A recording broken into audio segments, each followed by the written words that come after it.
You know, the job of a voiceover artist is quite strange versus that of a quote unquote traditional artist, talking like a painter or someone who does photography. Now, this isn't to say that those mediums have any less legitimacy. They do not. Every artist is just as legitimate. Every person is just as legitimate as another.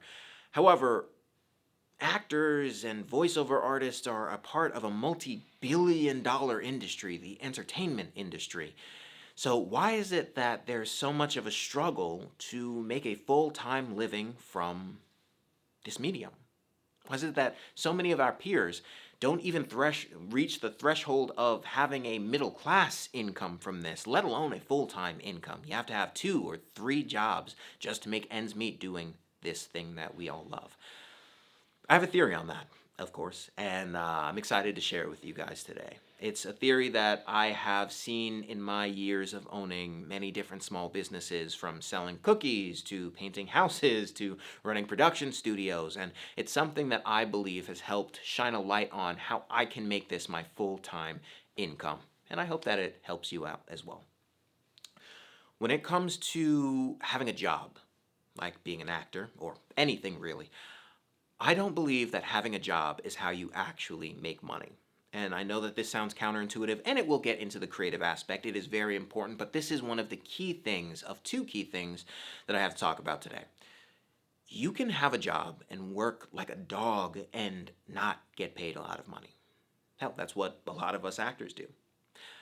I think that the difference really comes from you make money by providing a service. Providing a service is how we actually make money, and that breaks down into 3 separate categories. You can really determine a service that is worth a lot of money or that can make you a lot of money, like a full time income, based on 3 things. Number one, how critical is this thing that you have to offer? How good are you at this thing that you have to offer? How many other people are offering this thing that you have to offer? Those 3 things come together to determine a good price point that people are willing to pay for whatever it is that you are offering. We are offering acting services, and in that, we are small business owners. Our business is ourselves, but that is very important to understand. You are treating yourself and your craft like a business, because that's what it is. And the job is our enjoyment. It's the pleasure that we get from the actual craft of acting and providing our services, which actually gives us money. Now, why is this important? Why is this important to know in order to get a full time income? Well, that's because 2 of those things off the rip are working against us. Number one, how many other people are offering this? Tens of thousands, if not hundreds of thousands of other people are offering the same exact thing, whether that be voiceover artists, whether that be other actors, whether a lot of other people are offering this thing. So that's number one. Number two, this one seems like it should be in our favor. How important is the service that we are rendering? To us, it's critically important. Without us, we are the storytellers. We get the story off the ground. Without us, the narrative would fall flat. The story would fall flat. There wouldn't be anything to actually show in this medium. We are the voice. We are the actor. We are important. But optically, now I've also been casting, I've been running a production studio, a director, a DP. We are important, however, there are tens of thousands of other people who can do what we do. Optically, we are not the most essential piece of the pie. So that also works against us. Even though we are critically important, there are a lot more other people who can do it as well. So what does that leave us with? It leaves us with, what are we actually offering? What's the thing that differentiates us? What makes us different from the other 10,000 other people? And from 17 years as a musician and 5 years as a voiceover artist, I can tell you what exactly makes us different from all the other people who do what we do, and that is us. That's it. Now, this isn't just a cheesy video to say, be yourself, because that might be simple to do, but it is not easy to do. We've lived our whole life trying to take from other people who inspire us and become a physical embodiment of them in order to channel our own energy and talents through their voices, when that is exactly wrong. If they wanted that, they would just reach out and try and hire that person. Now, of course, with acting, there's a little niche where you can do that. That's when you are directly copying someone if they want a Mickey Mouse sound-alike or an Arnold Schwarzenegger sound-alike. However, there are very few jobs like that. Most of the time, the thing that sets you apart and the thing that actually makes you able to make this a full-time income is you being you. And if you being you is actually recognized and actually picked up. Because, like I tell people, this industry is weird because there are two things that equally play 100% of the chance in you actually getting picked up for something. And that is A, 100% of the chance of you being you and you being talented and skilled, yes, but also 100% chance of luck. Somebody just might not like your name and that's why you didn't get the role. A lot of the times that's not what it comes down to, and I'm being kind of pedantic and reductionist, but you get the point. Someone could not like how you look, and you don't get the part.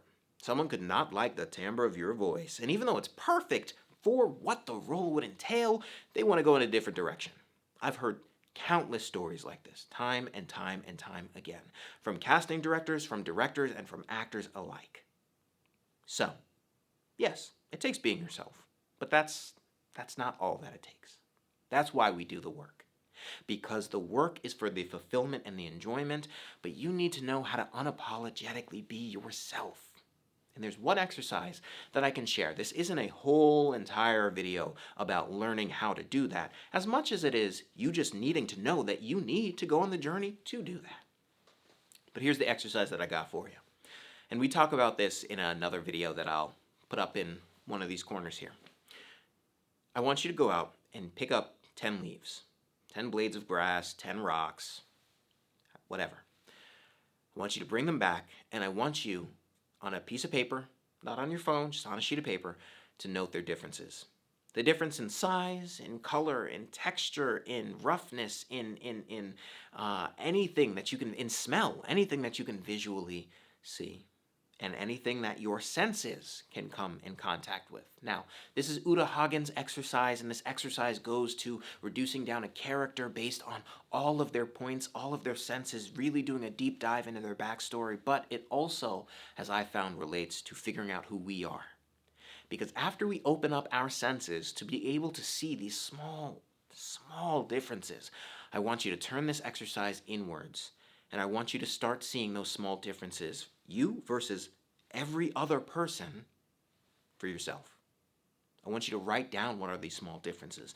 What is your backstory? What can you bring to a role that makes it individualistically yours? Not just reading a person off of a page.